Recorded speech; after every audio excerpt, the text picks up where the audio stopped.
আসসালামু আলাইকুম রাহমাতুল্লাহি ওয়া বারাকাতুহু।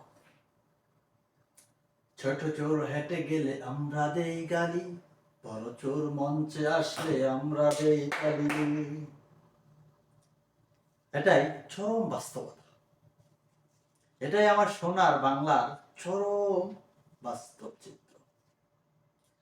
বিমানে পদোন্নতি পাচ্ছে 17 জন, তার মধ্যে 14 জনই গুরুতর অভিযোগ এবং চোরাচালানে জড়িত। কি কি ভাবছেন মিথ্যে কোনো খবর? No no no no. কালবেলার প্রতিবেদনে দেখে আসবেন, কালবেলার পত্রিকাতেও আছে, কালবেলা নিউজেও আছে। কোনটা দেখাম, সবকিছু আছে। বিমানে পদোন্নতি পাচ্ছে, পদোন্নতির তালিকায় থাকা 17 কেবিন ক্রু 14 জনের বিরুদ্ধে গুরুতর অভিযোগ।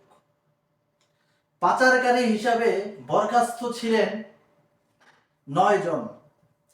মোবাইল ফোন সেট চুরি করে শাস্তি পান 1 জন এবং 2 জনে শৃঙ্খলা বিরোধী শাস্তি পেয়েছেন 2 জন এবং জাপানে নারী কর্মী শ্লীলতা হানির দায়ে শাস্তি পেয়েছে 1 জন।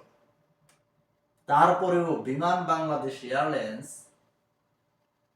তাদেরকে বরখাস্ত ছিল, শাস্তি ছিল, সব শেষ করে এখন তাদেরকে পদোন্নতি দেওয়া হয়েছে। বাহ বাহ, সাবাস সোনার বাংলা, সাবাস। কি বলবেন আপনারা, কি বলবেন?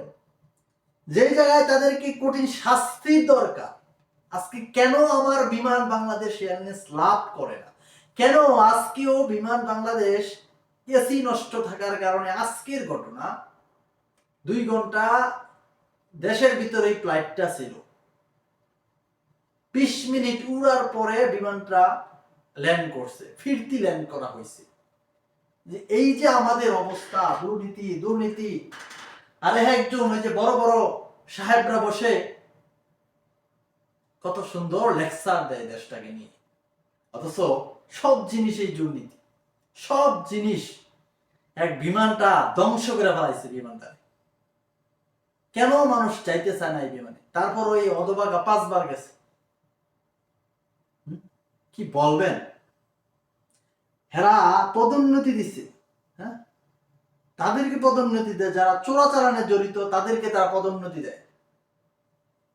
এটাই আমার সোনার বাংলা। সোনার বাংলা, স্বাধীনতার পক্ষের শক্তি, স্বাধীনতার বিপক্ষের শক্তি।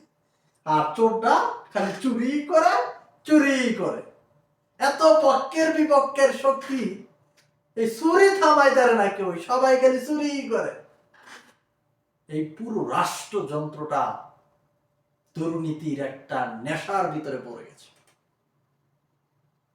পুরো রাষ্ট্রযন্ত্রটা এখন দুর্নীতির নেশায়, কঠিন নেশাগ্রস্ত। আমরা কবে এইসব চোরদের থেকে মুক্তি পাবো? আজকে 53 বছরে আমাদের চোরদের থেকে এখনো মুক্তি পাচ্ছি না। শেখ সাহেব যে বলেছিল যে পাকিস্তান সব নিয়ে গেছে, এই চোরদেরকে, এই পাছাটাদেরকে রেখে গেছে। এই পাছাটারাই আজকে রাষ্ট্রটারে চারতে চারতে শেষ করে দিছে। এই সোনার স্বাধীন সোনার বাংলা আজকে ধ্বংসের দ্বার প্রান্তে।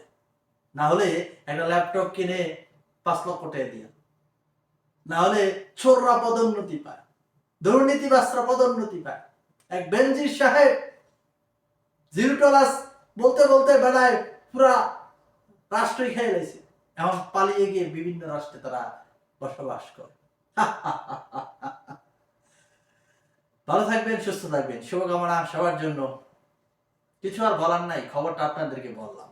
তারপরও আমাদের কথা বলা উচিত। যদি কথা না বলতে পারি তাহলে এই দেশটা দেখবেন একদিন তারা বেঁচে বলাইছে। জানতে চাই এবং জানাতে চাই আপনাদেরকে।